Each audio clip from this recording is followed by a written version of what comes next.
Emploi, formation, comment accompagner la révolution de l'intelligence artificielle qui arrive de plus en plus dans les entreprises, donc cette révolution de l'IA au travail.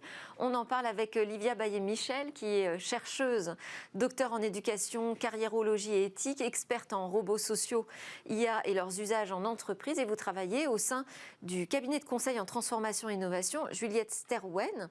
Notamment, vous avez participé à un livre blanc dont le titre est Vers des ressources humaines augmentées, qui a été réalisé en partenariat avec Top Employers Institute International. Bonjour. Bonjour Delphine. À vos côtés, Thomas Solignac, entrepreneur, expert en intelligence artificielle, président cofondateur de Golem.ai. C'est une start-up que l'on reçoit régulièrement d'ailleurs dans Smartech, qui conçoit et distribue aux entreprises de l'IA spécialisée dans l'analyse automatique de documents. Et vous explorez cette question de l'impact de l'accélération au travail. Et je voulais qu'on commence ensemble, Thomas Solignac, parce que je sais que vous défendez cette idée que l'IA pourrait même sauver le travail. Qu'est-ce que vous entendez par là ? Eh bien, on sort d'une époque dans laquelle on a ultra rationalisé le travail. Alors, si on vous parle de process, évidemment, ça rappelle quelque chose. Toutes les entreprises ont mis en place du process lourdement. Et alors, ce qui est intéressant, c'est que quand on s'intéresse à ce que ça veut dire le travail, sans aller sur les sujets de bac, le sens du travail, c'est plein de choses. C'est la créativité, c'est l'autonomie, c'est aussi le rapport à l'objet créé et le fait de le posséder aussi, le résultat. Et en fait, avec le process, on a énormément séparé ces éléments-là les uns des autres. Et l'IA, la première chose qu'elle mange, c'est le process. Et ça tombe bien, parce que ça permet en fait, de créer des leviers d'accélération, d'automatisation, tout en laissant aux collaborateurs les activités qui finalement sont les plus proches de ce qu'on appelle pour de vrai le travail.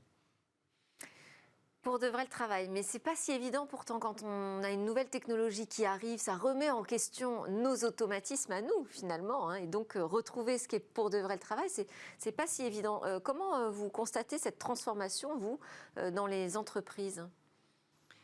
Est-ce qu'aujourd'hui on peut dire qu'elle est bien accompagnée ? Elle est accompagnée par différentes équipes en fait. Les sujets émergent soit au niveau des équipes ressources humaines en elles-mêmes parce qu'on voit qu'il y a de nouvelles compétences qui vont être nécessaires pour pouvoir travailler avec l'IA. Les métiers changent, donc il faut anticiper effectivement les sujets où la technologie peut faire justement gagner le temps dont parlait Thomas.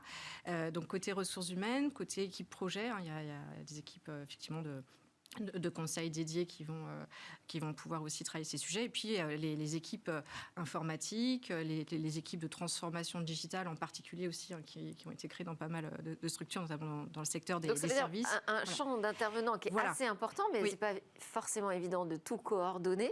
Ouais. Et de tout coordonner et surtout de prendre conscience de la transformation que cela impose en fait, dans les modes de travail.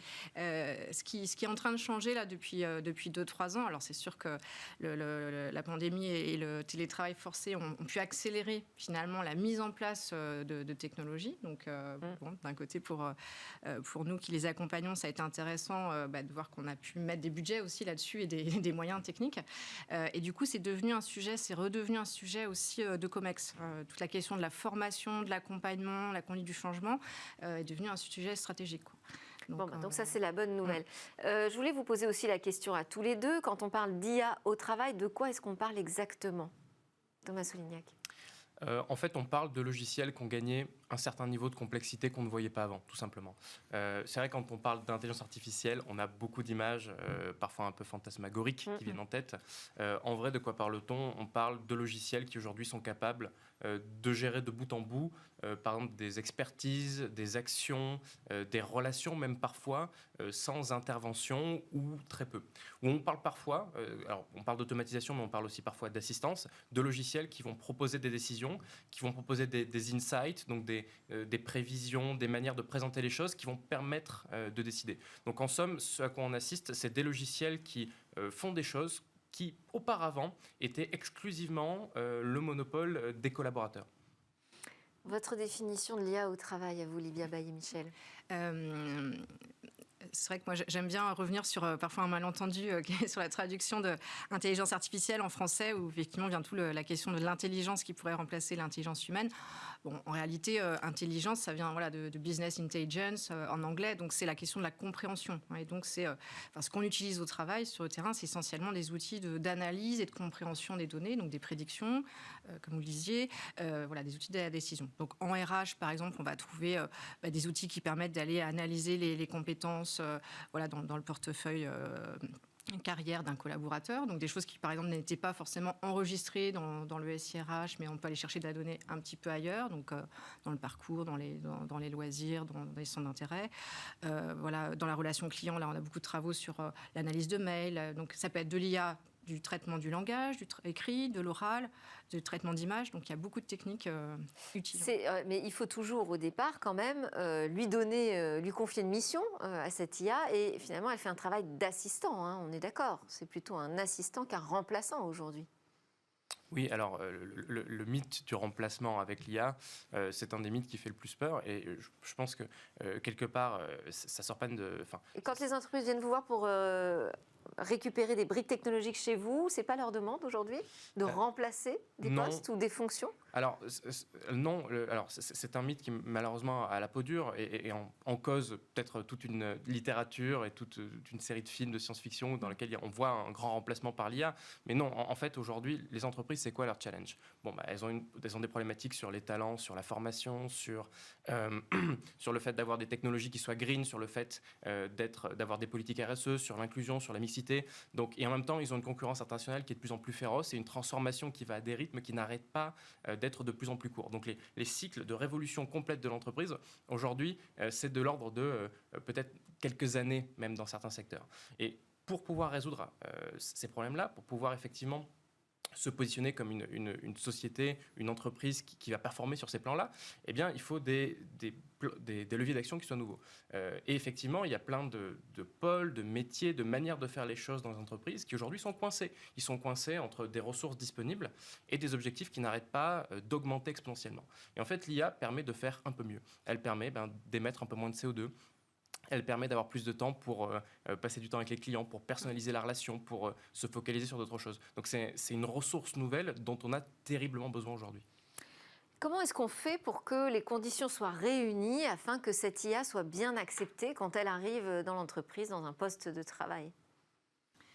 Alors, il y a vraiment des questions d'anticipation. L'acceptabilité de l'IA. D'autant plus que l'IA, elle n'est pas toujours visible. Donc, sous-jacente cette question de la confiance ou pas, ou de peur. Donc, c'est vraiment beaucoup de pédagogie. On part des métiers, idéalement, et c'est ce qu'on fait vraiment de plus en plus maintenant, c'est d'intégrer les utilisateurs finaux, les collaborateurs et salariés dès la conception, parce que c'est eux qui vont expliquer à quoi doit servir l'IA. On devient un peu des entraîneurs d'IA. Donc c'est déjà plus intéressant. Et c'est en mettant effectivement les mains dans le cambouis qu'ils voient aussi ce que ça va leur apporter. Et donc je vous le dis tout à l'heure, on n'est pas sur une demande de remplacement de métier, mais c'est vraiment une aide. C'est un outil de travail pour faciliter la vie et regagner la relation. Donc il faut que de façon très simple, la technologie, il faut qu'elle soit utile et utilisable. Donc si on arrive à voir ensemble que c'est utile, donc on va le démontrer aux équipes, à leurs managers, on va le démontrer aussi aux équipes de direction qui vont aussi valider les projets, passer l'époque en pilote. Donc il faut aussi les convaincre que ça apporte des choses. Oui, c'est ça, il faut aussi que ce soit pertinent dans le travail au quotidien, en fait, que ça n'alourdisse pas le travail. Exactement, ouais. Alors ça prend effectivement... Parce que ça veut dire qu'il faut se former au nouvel outil, que ça permet de répondre à des nouveaux défis, des nouveaux objectifs. Donc il faut démontrer avant qu'on va gagner du temps. Il faut essayer de se projeter un petit peu sur où ça va être utile, où est-ce que effectivement l'automatisation a du sens, où est-ce qu'on regagne du temps de relation client, de relation collaborateur, etc. Et puis ensuite, effectivement, il faut accepter de donner un petit peu de temps en projet, en conception, pour pouvoir en gagner plus tard après sur le terrain. Mais alors, est-ce que la preuve est faite justement, parce qu'on a vu l'intérêt pour les entreprises, les dirigeants qui veulent accélérer, répondre à des nouveaux défis, pour les clients aussi qui vont peut-être avoir des meilleurs services, mais est-ce que la preuve est faite que c'est aussi un apport pertinent, intéressant pour le collaborateur ? Alors, si on le remet un peu en temporalité, hier, on a eu des entreprises qui parlaient beaucoup d'IA et à un moment donné, tout le monde en parlait, tout le monde voulait en faire et tout le monde en a fait un peu dans tous les sens sans trop vraiment savoir ce que ça voulait dire. Ça, c'est le passé. Aujourd'hui, si on regarde ce qui se passe, c'est des entreprises qui mettent en place pour de vrai de l'IA avec des retours sur investissement qui sont prévus, calculés, rationalisés et avec un savoir-faire qui est vraiment en train de se développer à l'intérieur de l'entreprise sur une transformation autour de ça, puisque la transformation par l'IA, elle n'est pas strictement égale à toute autre forme de transformation, donc c'est un savoir-faire particulier, mais qui est vraiment en train d'émerger au sein de toutes les entreprises. De manière différente, bien sûr, selon les secteurs et les tailles, mais c'est en train d'arriver lourdement. Ce qui est en train d'arriver le coup d'après, sachant que voilà, ça c'est à peu près validé, c'est-à-dire que les entreprises savent qu'il peut y avoir des ratés, mais globalement, aujourd'hui, la plupart du temps, ça marche, ça envoie de la performance et ça permet d'avoir une plus grande, je dirais, une plus grande agilité sur la manière de structurer l'entreprise. Parce que quand la technologie prend le relais sur un certain nombre de choses, ça nous permet de nous organiser librement autour et donc de penser la structure non pas en fonction des limites, mais en fonction des ressources disponibles. Et là, ça change un peu le paradigme. Et là, ce qui arrive pour la suite, c'est que... Là, vous êtes toujours du côté du décideur, hein, de l'entreprise. Pour le collaborateur, alors pour le collaborateur, ce qui se passe aujourd'hui, c'est qu'il y a un certain nombre de choses qui étaient leur mission aujourd'hui, qui sont en train d'évoluer. Par exemple, pour beaucoup de collaborateurs, une partie de leur travail consiste à savoir quelles sont les technologies, les intelligences artificielles qui sont les plus pertinentes pour eux au quotidien et qui vont les aider dans leur mission, leurs tâches, etc. Alors, ils peuvent avoir différentes positions. Ils peuvent être en position de se faire équiper, mais de plus en plus, ce qu'on observe, c'est que les pôles, les entités, petit à petit, elles s'équipent, elles deviennent elles-mêmes expertes, finalement, de leur domaine en termes d'équipement en IA. Et c'est ça, en fait, qui est nouveau. Et donc, elles vont avoir un avis, une opinion sur les logiciels qui vont le mieux les aider. Et elles vont réorganiser même parfois leur structure, leur pôle, leur fonctionnement autour de ces disponibilités. Ouais, c'est-à-dire qu'il faut vraiment qu'ils s'approprient l'outil. Oui. Il y a la question aussi des biais, hein, dont on parle beaucoup autour de l'intelligence artificielle, parce que finalement, la pire chose qui puisse arriver, c'est qu'on s'aperçoive que la machine s'est complètement plantée, quoi. Oui, c'est pour ça qu'il faut travailler avec des données réelles de leur quotidien, de la vraie vie. Il y a donc une question effectivement de qualité des données qu'on va mettre en entraînement. On sait maintenant on pressentait pour ceux qui allaient l'utiliser, et puis les concepteurs l'alertent bien maintenant quand on est sur l'époque. Mais voilà, la qualité des données. Donc par exemple là, si on est sur du traitement de contenu de mails entrants, il faut que ce soit des vrais mails. Donc on va analyser les mails des 6 derniers mois. Et puis, par exemple, on va se rendre compte dans l'entraînement que dans les 6 derniers mois, il y avait des situations, par exemple, qui ont lieu, je sais pas moi, la rentrée scolaire, pour prendre un exemple en assurance. Si je les ai pas prévues, pas entraînées, la machine, elle sait pas du tout ce dont on parle. Donc, il faut effectivement régulièrement alimenter, interroger la réalité, parce qu'on travaille parfois, effectivement, au départ, avec des modèles mathématiques qui ont été entraînés en labo, en théorie. Donc, en théorie, tout va bien. On aime bien ce pays. Mais effectivement, faut vraiment Parce que sinon, c'est une catastrophe, je dirais, en termes de décisions finales qui vont être prises sur la base de mauvaises indications, mais ça peut être aussi une catastrophe en termes d'acceptation du collaborateur de travailler avec une machine qui finalement l'a emmené dans le mur. Ouais, c'est pour ça que maintenant sur les projets, on travaille beaucoup sur l'anticipation, d'abord des tests, des pilotes, et puis une fois quand on déploie, c'est qu'on a déjà des équipes qui sont convaincues. Ça veut dire que ça prend combien de temps, ça, d'intégrer l'IA au travail, Thomas Solignac, dans une entreprise ? Alors c'est très variable, mais par exemple chez Golem.ai, on parle plutôt de entre 2 et 6 semaines. Selon... C'est assez rapide. C'est assez rapide.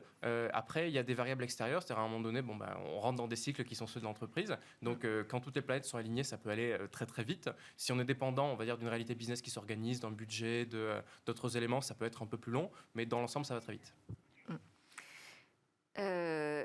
Je voulais aussi vous interroger sur un ouvrage qui est à paraître en juin 2022, je crois, Livia Bailly-Michel, Manager en responsabilité à l'heure du digital, qui va paraître aux éditions Presse de l'Université de Laval.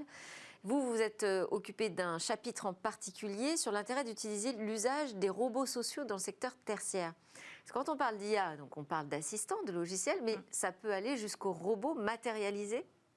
Effectivement, pareil, les concepteurs travaillent aussi pour proposer. Alors ça commence déjà aujourd'hui, mais on est plus encore sur des pilotes. Qu'en France, on commence à avoir des robots, par exemple dans le domaine de l'éducation, par exemple pour de l'assistance, des robots qui vont être utilisés pour permettre aux enfants malades ou à l'hôpital de participer en classe. Donc là, on est plus sur des automates. Hier, si vous aviez regardé l'émission, vous m'auriez dit hier, on a montré une classe. Vous avez vu oui, je l'ai regardé. La première classe robotisée d'apprentissage en anglais. Oui. Ça se passe en Suisse. Et ça, c'est un vrai laboratoire intéressant pour voir comment, justement, on intègre le robot social. Hein. Voilà, parce que le robot, du coup, dans sa forme physique, a l'intérêt à la fois d'embarquer des logiciels, voire de l'IA, donc va pouvoir effectivement apprendre aussi des choses, mais va pouvoir aussi interagir directement avec les êtres humains avec qui il travaille. Donc, pouvoir se déplacer, pouvoir projeter lui-même directement des éléments pour ceux qui ont des tablettes, des interfaces. Donc, parce qu'on voit bien l'intérêt dans l'industrie. Du robot qui se déplace, du robot qui va porter On l'a vu dans le domaine médical aussi l'année dernière, des robots qui vont aider aussi à amener les médicaments. Mais alors, dans le tertiaire, alors, quel est l'intérêt, puisque c'est l'objet de votre chapitre? Voilà, l'intérêt, j'ai pas encore toutes les réponses qu'effectivement, quand on parle de robots généralistes, oui, tout à fait, c'est de longue haleine. Justement, on est un petit peu plus en réflexion sur est-ce que justement c'est intéressant ou pas pour les adultes dans le monde des services. C'est intéressant quand même, on a des robots d'accueil qui vont pouvoir traiter un premier niveau, par exemple dans les équipes informatiques, en maintenance, par exemple, je vais venir en tant que collaborateur, j'ai un problème, le robot peut déjà me poser un certain nombre de questions, et plutôt que de le faire au téléphone, ou de façon un petit peu froide, le robot va quand même me montrer des choses, va pouvoir me guider, en fait. Il fait l'interface entre le monde numérique et le monde humain. Donc il y a des choses dans l'accueil, dans l'assistance, dans l'orientation des voyageurs. Il y a eu des expériences aussi dans les gares, dans les aéroports. Et tout ça, ça pose des nouvelles questions éthiques, parce qu'autour de l'IA, vous travaillez aussi beaucoup là-dessus, sur la transparence des algorithmes. Ça reste un enjeu quand même. C'est pas tout à fait réglé, cette histoire de transparence des algorithmes. Ça fait 10 ans qu'on installe beaucoup d'algorithmes qui sont ce qu'on appelle des boîtes noires. Ça veut dire que quand ils prennent une décision, on ne peut pas vraiment savoir pourquoi, parce que c'est plutôt une reproduction statistique de comportement. Donc, on peut vous montrer une équation, et c'est tout à fait ce qui s'est passé à l'intérieur, mais à un moment donné, ça ne va pas vous aider à comprendre le pourquoi, et en l'occurrence, il n'y en a pas. Et en fait, cet effet boîte noire, il est problématique à bien des égards. D'abord, il véhicule plus facilement des biais. Donc, effectivement, si par exemple, il y a des biais discriminants à l'intérieur, ça va être plus difficile à voir, voire beaucoup plus difficile. Et d'autre part, on a des collaborateurs qui fonctionnent avec une boîte noire, et ça, c'est pas une très bonne chose. Effectivement, aujourd'hui, on commence à avoir de plus en plus une nouvelle génération d'IA qui a la qualité d'être par design transparente, sur laquelle effectivement on va proposer d'avoir un raisonnement transparent sur la manière de fonctionner, ce qui a deux grands intérêts. Le premier, c'est qu'effectivement le collaborateur sait pourquoi et comment une décision a été prise, et le second intérêt, c'est que quand l'IA n'a pas le comportement souhaité, le comportement voulu, on donne un petit coup de tournevis exactement là où on le souhaite, et on a le comportement voulu. Là-dessus, sur le travail autour des biais, ça fait partie des choses qu'on doit regarder avant d'intégrer l'IA dans une entreprise ? Ou ça se joue avant, je veux dire, du côté justement du prestataire, du côté de celui qui fournit la technologie. C'est vrai que si je reprends ma casquette de chercheur, les travaux qu'on mène justement sur l'acceptabilité, c'est à la fois des messages vers les utilisateurs potentiels sur effectivement un peu la checklist à vérifier, mais aussi vers les concepteurs. C'est-à-dire que on en est plus convaincus. C'est important même dès les formations en informatique, en IA, d'intégrer cette question de l'éthique finalement associée au développement, parce qu'il y a des règles du jeu, il y a des principes de décision qu'on va entraîner. Donc on va un peu dans les deux sens. Et ensuite, effectivement, quand une équipe dans une entreprise va choisir effectivement une équipe, un éditeur solution IA, c'est des questions qu'on va poser. Donc à la fois sur comment on entraîne la machine, comment effectivement ils interviennent sur ces biais, la représentativité des données, mais aussi la sécurité des données. Donc il y a donné aussi confiance dans le dispositif. Est-ce que c'est hébergé en Europe ? En plus, oui, question de souveraineté numérique. Il y a des législations très très récentes qui vont aussi dans ce sens-là et qui sont intéressantes de connaître. Donc c'est pour ça que ça veut dire qu'il faut aussi beaucoup de sensibilisation en amont sur les risques. Et à chaque fois, quel est l'impact en fait ? Et si je me trompe, ce qu'on disait tout à l'heure, quand je vais entraîner, quel est l'impact de cette erreur sur effectivement mes activités quotidiennes ou sur des dimensions plus plus stratégiques des décisions qui seront prises. Vous les voyez, vous, arriver les entrepreneurs avec ces questions aujourd'hui de transparence des algorithmes, ou c'est pas encore du tout à l'ordre du jour? C'est en train d'arriver parce que quand l'IA arrive sur le terrain pour de vrai, c'est là que toutes ces questions se posent. C'est-à-dire que tant qu'on est dans le laboratoire, tant qu'on est sur le POC, on peut se permettre d'avoir des choses qui ont, on va dire, des raisonnements qui sont un petit peu lointains, qu'on ne comprend pas tout à fait. Mais dès lors qu'on arrive en production, qu'on est sur le terrain, qu'on est dans la vraie vie avec les vrais clients, les collaborateurs, et que tout ça se met en place, tout d'un coup, il y a une question de gouvernance de l'IA qui apparaît. Cette question, elle est fascinante, mais elle est surtout extrêmement pratique parce que concrètement, ça veut dire l'entreprise se pose la question à un moment donné, certes, j'achète de la technologie, mais jusqu'à quel point est-ce que je reste maître finalement de mes processus, du travail, des décisions.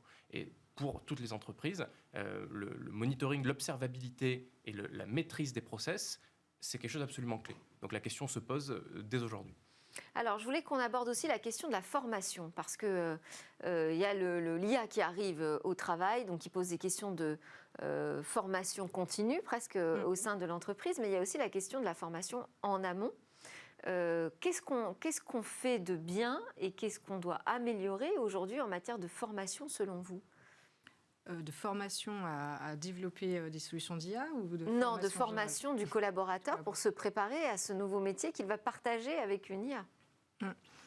Il y a de plus en plus, en tout cas en action d'accompagnement des équipes RH ou du quotidien, justement des sujets d'anticipation, de diagnostic des compétences à venir. On sait que 80% à peu près des métiers en 2030 n'existent pas encore, donc on doit vraiment être dans effectivement des projections, des scénarios et personnaliser au maximum la formation des collaborateurs, donc leur donner accès. Donc les responsables formation deviennent un petit peu responsables marketing, proposer des palettes en fait de compétences à développer par tel ou tel média.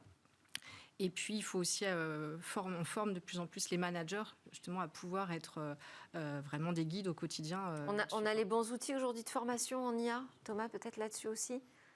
Je crois pas encore, non, parce que c'est un petit peu trop nouveau. Son avis a vu, hein.